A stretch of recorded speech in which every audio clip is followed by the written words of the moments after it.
ವೀಕ್ಷಕರ ನಮಸ್ಕಾರ, ಮತ್ತೊಂದು ವಿಡಿಯೋಗೆ ಸ್ವಾಗತ ಸುಸ್ವಾಗತ. ವೀಕ್ಷಕರೇ, ಇವತ್ತು ರಾಜಕೀಯದಲ್ಲಿ ದೊಡ್ಡ ಬೆಳವಣಿಗೆ.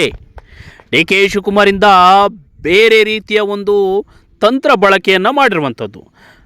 ರಾಜಕೀಯದಲ್ಲಿ ಸಂಚು ರೂಪಿಸಿ ಈ ರೀತಿಯ ರಾಜೀನಾಮೆಯನ್ನು ಶಾಸಕರು ಸಚಿವರ ಜೊತೆ ಮಾಡ್ತಾ ಇದ್ದಾರಾ? ಏನು ನಡೀತು ರಾಜಕೀಯದಲ್ಲಿ ಅಂತ ನೋಡ್ತಾ ಹೋಗೋಣ ಬನ್ನಿ. ಒಂದು ವಿಡಿಯೋ ನೋಡೋಕೆ ಮೊದಲು ನೀವು ನಮ್ಮ ಚಾನಲ್ಗೆ ಸಬ್ಸ್ಕ್ರೈಬ್ ಆಗಿಲ್ಲ ಅಂದರೆ ಕೂಡಲೇ ಸಬ್ಸ್ಕ್ರೈಬ್ ಆಗಿ, ಹಾಗೆ ಪಕ್ಕದ ಬೆಲ್ ಐಕನ್ ಕ್ಲಿಕ್ ಮಾಡ್ಕೊಳ್ಳಿ ವೀಕ್ಷಕರೇ. ವೀಕ್ಷಕರೇ, ರಾಜಕೀಯದ ಬೆಳವಣಿಗೆ ಬೇರೆ ರೀತಿಯ ಸಂಚನ್ನು ರೂಪಿಸುವಲ್ಲಿ ಡಿ.ಕೆ. ಶಿವಕುಮಾರ್ ಪ್ರಯತ್ನವನ್ನು ಪಟ್ಟಿದ್ದಾರೆ. ಅದು ಸಕ್ಸಸ್ಫುಲ್ ಕೂಡ ಆಗಿದೆ. ವಿಧಾನ ಪರಿಷತ್ ಸಭಾಪತಿ ಬಸವರಾಜ ಹೊರಟ್ಟಿ ಅವರಿಂದ ಗೂಂಡಾಗಿರಿ ಮಾದರಿಯಲ್ಲಿ ಬಲವಂತವಾಗಿ ರಾಜೀನಾಮೆಯನ್ನು ಪಡ್ಕೊಂಡಿದ್ದಾರೆ. ಈ ಒಂದು ವಿಚಾರವನ್ನು ಸಹಿಸಿಕೊಳ್ಳದಾಗಿದೆ. ಭಾಳ ಆರೋಪವನ್ನು ಮಾಡ್ತಾ ಇರುವಂತಹ ವಿಚಾರ. ಸದ್ಯ ಡಿ.ಕೆ. ಶಿವಕುಮಾರ್ ಮೇಲೆ ಇತರರ ವಿರುದ್ಧವೂ ಕೂಡ ಸಂವಿಧಾನದ ಅಡಿಯಲ್ಲಿ ಕಠಿಣ ಕ್ರಮ ಕೈಗೊಳ್ಳುವಂತೆ ವಿಧಾನ ಪರಿಷತ್ ವಿರೋಧ ಪಕ್ಷದ ನಾಯಕರು ಆಗಿರುವಂಥ ಛಲವಾದಿ ನಾರಾಯಣಸ್ವಾಮಿ ಅವರ ನೇತೃತ್ವದಲ್ಲಿ ಈ ಒಂದು ದೂರನ್ನು ದಾಖಲಿಸಲಾಗಿದೆ. ಈ ದೂರನ್ನು ಬಿಜೆಪಿ ನಿಯೋಗವು ರಾಜ್ಯಪಾಲ ತಾವರ್ ಚಂದ್ ಗೆಹ್ಲೋಟ್ ಅವರಿಗೆ ಅಧಿಕೃತವಾಗಿ ದೂರನ್ನು ಕೊಟ್ಟಿದ್ದಾರೆ. ಲೋಕಭವನಕ್ಕೆ ಭೇಟಿ ನೀಡಿದಂತಹ ಈ ಒಂದು ವಿಚಾರ ಬಹಳ ಮಾತುಕತೆ ಚರ್ಚೆಯಾಗಿದೆ. ಇನ್ನು ಹೊರಟ್ಟಿ ರಾಜೀನಾಮೆ ವಿಚಾರ ಕುರಿತು ವಿವಾದ ಮಾಹಿತಿಯನ್ನು ಇವತ್ತು ಲಿಖಿತ ರೂಪದಲ್ಲಿ ತಿಳಿಸಿರುವಂಥ ವಿಚಾರ. ಗೂಂಡಾಗಿರಿ ಮತ್ತು ಬೆದರಿಕೆಯ ರೀತಿಯಲ್ಲಿ ಈ ಒಂದು ವಿಚಾರವನ್ನು ಮಾಡಲಾಗಿದೆ. ಪರಿಷತ್ನ ಸಭಾಪತಿಗಳಾದ ಬಸವರಾಜ ಹೊರಟ್ಟಿ ಅವರು ಆಗಸ್ಟ್ 14ರಂದು ರಾಜೀನಾಮೆ ನೀಡುವುದಾಗಿ ತಿಳಿಸಿದರು. ಆದಾಗ್ಯೂ ಕೂಡ ಮುಖ್ಯಮಂತ್ರಿ ಡಿ.ಕೆ. ಶಿವಕುಮಾರ್, ಕೆಪಿಸಿಸಿ ಅಧ್ಯಕ್ಷ ಬಿ.ಕೆ. ಹರಿಪ್ರಸಾದ್, ವಿಧಾನ ಪರಿಷತ್ ಸದಸ್ಯರಾದ ಸಲೀಂ ಅಹಮದ್, ರವಿ ಹಾಗೂ ಇತರರು ಸಭಾಪತಿಯವರ ಕಚೇರಿಗೆ ನುಗ್ಗಿ 1.5 ಗಂಟೆಗೂ ಕೂಡ ಹೆಚ್ಚು ಕಾಲ ತೀವ್ರ ರಾಜಕೀಯ ಒತ್ತಡವನ್ನು ಹೇರಿದ್ದಾರೆ. ಗುಂಡಾಗಳಂತೆ ಬೆದರಿಸಿ ಅಸಂವಿಧಾನಿಕವಾಗಿ ರಾಜೀನಾಮೆಯನ್ನು ಪಡೆದಿದ್ದಾರೆ. ಇದು ನಿಜಕ್ಕೂ ಲೆಟರ್ ಹೆಡ್ ದುರ್ಬಳಕೆ ಆಗಿರುವಂಥದ್ದು. ನಿಯಮಗಳನ್ನು ಗಾಳಿಗೆ ತೂರಿ ಸಭಾಪತಿಗಳ ಆಪ್ತ ಕಾರ್ಯದರ್ಶಿಗೆ ಕರೆ ಮಾಡಿ ಸಭಾಪತಿಗಳ ಅಧಿಕೃತ ಲೆಟರ್ ಹೆಡ್ ತರಿಸಿಕೊಳ್ಳಲಾಗಿದೆ. ಇದು ಅಸಂವಿಧಾನಿಕ ರಾಜೀನಾಮೆಗೆ ಸೃಷ್ಟಿಯಾಗಿರುವಂಥದ್ದು. ಆ ಲೆಟರ್ ಹೆಡ್ ಮೇಲೆ ಆಡಳಿತ ಪಕ್ಷದ ನಾಯಕರೇ ಮುಖ್ಯವಾಗಿ ಅಂದರೆ ಸುಳ್ಳು ರಾಜೀನಾಮೆ ಪತ್ರವನ್ನು ಟೈಪ್ ಮಾಡಿಸಿ ಸಭಾಪತಿಗಳಿಂದ ಬಲವಂತವಾಗಿ ಹಾಗೂ ಅಸಂವಿಧಾನಿಕವಾಗಿ ಸಹಿ ಹಾಯಿಸಿಕೊಂಡಿದ್ದಾರೆ. ಇದು ಶಾಸಕಾಂಗದ ಮೇಲ್ಮನೆಯ ಮುಖ್ಯಸ್ಥರ ಮೇಲೆ ಕಾರ್ಯಾಂಗದ ಮುಖ್ಯಸ್ಥರು ಈ ರೀತಿಯಾಗಿ ದೌರ್ಜನ್ಯ ನಡೆಸುವುದು ಭಾರತೀಯ ಸಂವಿಧಾನದ ಇತಿಹಾಸದಲ್ಲೇ ಅತ್ಯಂತ ಕರಾಳ ದಿನವಾಗಿದೆ ಎಂದು ನಿಯೋಗ ಆಕ್ರೋಶವನ್ನು ವ್ಯಕ್ತಪಡಿಸಿದೆ. ಇನ್ನು ಗೂಂಡಾಗಿರಿ ಮತ್ತು ಕಾನೂನು ಬಾಹಿರ ಒತ್ತಡದಿಂದ ಸೃಷ್ಟಿಸಲಾದ ಈ ಅಸಂವಿಧಾನಿಕ ರಾಜೀನಾಮೆಯನ್ನು ರಾಜ್ಯಪಾಲರು ತಕ್ಷಣವೇ ತಿರಸ್ಕರಿಸಬೇಕು. ಸಭಾಪತಿಗಳ ಮೇಲೆ ಅಕ್ರಮ ಒತ್ತಡ ಏರಿ ಶಾಸಕಾಂಗದ ಸ್ವಾಯತ್ತತೆಗೆ ಧಕ್ಕೆ ತಂದಿರುವಂಥ ಮುಖ್ಯಮಂತ್ರಿ ಡಿ.ಕೆ. ಶಿವಕುಮಾರ್ ಮತ್ತು ಬಿ.ಕೆ. ಹರಿಪ್ರಸಾದ್, ಸಲೀಂ ಅಹಮದ್, ರವಿ ಇಂತೂ ಇತರರ ಮೇಲೆ ಸಾಂವಿಧಾನಿಕ ಹಾಗೂ ಕಾನೂನಾತ್ಮಕ ತನಿಖೆಗೆ ಆದೇಶಿಸಬೇಕು. ಪ್ರಜಾಪ್ರಭುತ್ವ ವಿರೋಧಿ ಕೃತ್ಯವೆಸಗಿದಂತಹ ಈ ನಾಯಕರ ವಿರುದ್ಧ ಸಂವಿಧಾನದ ಅನ್ವಯ ಕಠಿಣ ಕ್ರಮ ಜರುಗಿಸಬೇಕೆಂದು ನಿಯೋಗ ಒತ್ತಾಯಿಸಿರುವಂತಹ ವಿಚಾರ. ಇನ್ನು ವಿರೋಧ ಪಕ್ಷದ ನಾಯಕರಾಗಿರುವಂತಹ ಛಲವಾದಿ ನಾರಾಯಣಸ್ವಾಮಿ ಅವರು, ವಿರೋಧ ಪಕ್ಷದ ಮುಖ್ಯ ಸಚೇತಕ ಎನ್ ರವಿಕುಮಾರ್, ವಿಧಾನ ಪರಿಷತ್ ಸದಸ್ಯರಾದ ಪಿ.ಎಚ್. ಪೂಜಾರ್, ಗೋಪಿನಾಥ ರೆಡ್ಡಿ, ಟಿ.ಎ. ಶರವಣ ಸೇರಿದಂತೆ ಪಕ್ಷದ ಪ್ರಮುಖರು ಈ ನಿಯೋಗದಲ್ಲಿದ್ದಾರೆ. ಯಾರನ್ನೋ ಒಬ್ಬರನ್ನ ಒಂದು ಸಚಿವ ಸ್ಥಾನಕ್ಕೆ ಕೊಡಲಿಕ್ಕೆ, ಯಾರನ್ನೋ ಒಬ್ಬರನ್ನ ಮೆಚ್ಚಿಸಲಿಕ್ಕೆ ಡಿ.ಕೆ. ಶಿವಕುಮಾರ್ ಈ ರೀತಿಯಾಗಿ ತಂತ್ರವನ್ನು ಬೆಳೆಸೋದು ನಿಜಕ್ಕೂ ಎಷ್ಟರ ಮಟ್ಟಿಗೆ ಸರಿ? ಪ್ರಭಾವಿಯಾಗಿರುವಂಥ ಶಾಸಕರು, ಸಭಾಪತಿಗಳು ಕೂಡ ಹೌದು. ಅವರು ಅಂಥವರ ಮೇಲೆ ಈ ರೀತಿಯಾಗಿ ಗುಂಡಾವರ್ತನೆಯಾಗಿ ಸುಳ್ಳು ಲೆಟರನ್ನು ಟೈಪ್ ಮಾಡಿಕೊಂಡು ರಾಜೀನಾಮೆಯನ್ನು ಕೊಡಿಸಿದ್ದಾರೆ ಅಂದರೆ ಇದು ರಾಜಕೀಯ ವ್ಯವಸ್ಥೆ ಏನು ನಡೀತಾ ಇದೆ? ಕಂಪ್ಲೇಂಟ್ ಕೊಟ್ಟಿರುವಂಥದ್ದು, ದೂರನ್ನು ಕೊಟ್ಟಿರುವಂಥದ್ದು ರಾಜ್ಯಪಾಲರಿಗೆ.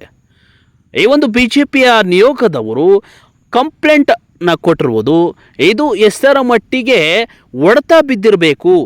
ಡಿ.ಕೆ. ಶಿವಕುಮಾರ್ ನಡವಳಿಕೆ ಅಸಂವಿಧಾನಿಕವಾಗಿ ವರ್ತನೆ ನಡೆಸಿದ್ದಾರೆ. ಗುಂಡಾಗಿರಿ ರೀತಿಯಲ್ಲಿ ಈ ಒಂದು ರಾಜೀನಾಮೆಯನ್ನು ಪಡ್ಕೊಂಡಿರೋದು ಇದು ಯಾರಿಗೂ ಕೂಡ ಸಹಿಸುವಂಥ ವಿಚಾರ ಅಲ್ಲ. ಇದು ಪ್ರಜಾಪ್ರಭುತ್ವ ವ್ಯವಸ್ಥೆಯಲ್ಲಿ ಅವರು ದ್ರೋಹ ಮಾಡಿರುವಂಥ ಕೆಲಸ ಡಿ.ಕೆ. ಶಿವಕುಮಾರ್. ಇಂತಹ ಒಂದು ಬೆಳವಣಿಗೆ ರಾಜಕೀಯದಲ್ಲಿ ಇದೇ ಮೊದಲು, ಇತಿಹಾಸದಲ್ಲೇ ಇದೇ ಮೊದಲು. ಇದು ಕರಾಳ ದಿನ, ರಾಜಕೀಯದಲ್ಲಿ ಕರಾಳ ದಿನ. ಈ ರೀತಿಯಾಗಿದ್ದು ಗುಂಡಾವರ್ತನೆಯಿಂದ ಅವರ ಹೊರಟ್ಟಿ ಅವರಿಗೆ, ಬಸವರಾಜ ಹೊರಟ್ಟಿ ಅವರ ರಾಜೀನಾಮೆನ ಪಡ್ಕೊಳ್ತಾರೆ ಅಂದರೆ ಇವರ ರಾಜಕೀಯದ ಒಂದು ತಂತ್ರ ಏನು? ಡಿ ಕೆ ಶಿವಕುಮಾರ್ ಯಾವ ಒಂದು ವಿಚಾರವಾಗಿ ಇವರನ್ನು ರಾಜೀನಾಮೆಯನ್ನು ಕೊಡ್ಕೊಂಡ್ರು? ಹೊಸಬರಿಗೆ ಆಯ್ಕೆ ಕೊಡಬೇಕು, ಹೌದು. ಆದರೆ ಬಲವಂತವಾಗಿ ಇವರನ್ನು ರಾಜೀನಾಮೆಯನ್ನು ಕೊಡಿಸ್ತಾರೆ ಅಂದರೆ ಏನು ಸಂದೇಶವನ್ನು ಸಾರಿಸ್ತಾ ಇದ್ದಾರೆ ಡಿ ಕೆ ಶಿವಕುಮಾರ್ ಅಂತ. ಸದ್ಯಕ್ಕೆ ಡಿ ಕೆ ಶಿವಕುಮಾರ್ ಮೇಲೆ ಹಲವಾರು ಶಾಸಕರು ಮುಖಾಮುನಿಸನ್ನು ಮಾಡಿಕೊಂಡಿದ್ದಾರೆ, ಅಸಮಾಧಾನವನ್ನು ಹೊರಹಾಕಿದ್ದಾರೆ. ಡಿ ಕೆ ಶಿವಕುಮಾರ್ ರಾಜೀನಾಮೆಯನ್ನು ಕೊಡಬೇಕು, ಸಿದ್ದರಾಮಯ್ಯನವರು ಇವತ್ತು ಆಡಳಿತಕ್ಕೆ ಬರಬೇಕು, ಮತ್ತೊಮ್ಮೆ ಅವರಿದ್ದರೆ ಜನ ಇನ್ನಷ್ಟು ಒಳ್ಳೆಯ ಕೆಲಸಗಳು ಆಗ್ತವೆ, ಇನ್ನಷ್ಟು ಒಳ್ಳೆಯ ರೀತಿಯ ಜವಾಬ್ದಾರಿಯುತ ಶಾಸಕರಾಗಿ ಕರ್ತವ್ಯವನ್ನು ನಿರ್ವಹಿಸ್ತಾರೆ, ಅವರಿಗೆ ಆಡಳಿತದ ಅರಿವು ಒಂದು ತಾಕತ್ತು ಎಲ್ಲವೂ ಇದೆ. ಆದರೆ ಡಿ ಕೆ ಶಿವಕುಮಾರ್ ದರ್ಪವನ್ನು ಜನ ಇವತ್ತಿನ ಕಾಲದಲ್ಲಿ ಸಹಿಸುವುದಿಲ್ಲ. ಈ ರೀತಿಯಾಗಿ ದರ್ಪವನ್ನು ತೋರಿಸ್ತಿರುವಂಥ ಡಿ ಕೆ ಶಿವಕುಮಾರ್ಗೆ ತಕ್ಕ ಪಾಠವನ್ನು ಕಲಿಸಬೇಕು ಅಂತೇಳಿ ಹಲವಾರು ಶಾಸಕರು ಮುಂದಾಗಿದ್ದಾರೆ. ಈಗಾಗಲೇ ಡಿ ಕೆ ಶಿವಕುಮಾರ್ ರಾಜೀನಾಮೆಯನ್ನು ಕೊಡಬೇಕು ಅಂತೇಳಿ ಹೈಕಮಾಂಡ್ ನೋಟಿಸ್ ಕೂಡ ಕೊಟ್ಟಿದೆ. ಈಗಾಗಲೇ ರಾಜೀನಾಮೆಯನ್ನು ಕೊಟ್ಟ ಬೆನ್ನಲ್ಲೇ ಸಿದ್ದರಾಮಯ್ಯ ಮುಂದಿನ ಮುಖ್ಯಮಂತ್ರಿಯಾಗಿ ಅಧಿಕಾರ ವಹಿಸಿಕೊಳ್ಳುವ ಕೆಲವು ಕ್ಷಣಗಣನೆ ಹತ್ತಿರ ಇದೆ ಅಂತ ಹೇಳ್ಬೋದು. ಆದರೆ BJPಯವರ ಈ ಒಂದು ಆರೋಪ ನಿಜಕ್ಕೂ ಸತ್ಯವಾಗಿದೆಯಾ? ಬಸವರಾಜ ಹೊರಟ್ಟಿ ಅವರಿಂದ ಗೂಂಡಾಗಿರಿ ಮಾದರಿಯಲ್ಲಿ ಬಲವಂತವಾಗಿ ರಾಜೀನಾಮೆಯನ್ನು ಪಡೆದುಕೊಂಡಿದ್ದಾರಾ? ಇವೆಲ್ಲ ಪ್ರಶ್ನೆಗಳನ್ನು ಇವತ್ತು ಕಲೆ ಹಾಕುವ ಮಾಹಿತಿ ಹೆಚ್ಚಾಗಿ ಕಾಣ್ತಾ ಇದೆ. ಇವೆಲ್ಲವೂ ಕೂಡ ಪ್ರೂವ್ ಆದರೆ ನಿಜಕ್ಕೂ ಡಿ ಕೆ ಶಿವಕುಮಾರಿಂದನೇ ಕೂಡ ಕಾಂಗ್ರೆಸ್ ಪಕ್ಷಕ್ಕೆ ದೊಡ್ಡ ಹೊಡೆತ ಬೀಳೋದು.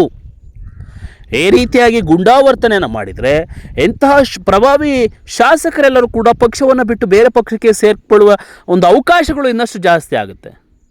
ಸೊ ಇದನ್ನು ಅರ್ಥಕೊಂಡು ಡಿ ಕೆ ಶಿವಕುಮಾರ್ ಒಬ್ಬರು ಒಂದು ಜವಾಬ್ದಾರಿಯುತ ನಾಯಕರು ಈ ರೀತಿಯಾಗಿ ವರ್ತನೆ ಮಾಡಿದರೆ ಜನಸಾಮಾನ್ಯರ ಪರಿಸ್ಥಿತಿ ಏನ್ರಿ? ಸೊ ಇವೆಲ್ಲವನ್ನು ಅರ್ಥ ಮಾಡ್ಕೊಳ್ಳಬೇಕು. ಒಬ್ಬ ಪ್ರಭಾವಿ ಒಂದು ಸಭಾಪತಿಗಳು ಹಾಗೂ ಕೂಡ ವಿಧಾನ ಪರಿಷತ್ನ ಅಥವಾ ಸಭಾಪತಿ ಕೂಡ ಹೌದವರು. ಬಸವರಾಜ ಹೊರಟ್ಟಿ ಅವರಿಗೆ ಈ ರೀತಿ ಬೆದರಿಕೆ ಹಾಕಿ ಅವರನ್ನು ನೀವು ಸಹಿ ಹಾಕಲೇಬೇಕು ಅಂತೇಳಿ ಸುಳ್ಳು ರಾಜೀನಾಮೆಯನ್ನು ಕೊಟ್ಟು ಸಹಿ ಹಾಕಿದ್ದಾರೆ ಅಂದರೆ ಇವರ ಮೈಂಡ್ ಸೆಟ್ ಏನಿತ್ತು? ಡಿ ಕೆ ಶಿವಕುಮಾರ್ ಏನು ಪ್ಲಾನ್ ಮಾಡಿದರು? ಇವೆಲ್ಲವನ್ನು ನೋಡ್ತಾ ಇದ್ದರೆ ಕಾಂಗ್ರೆಸ್ನಲ್ಲಿ ಗುಂಡಾವರ್ತನೆ ಹೆಚ್ಚಾಗಿ ಕಾಣ್ತಾ ಇದೆಯಾ?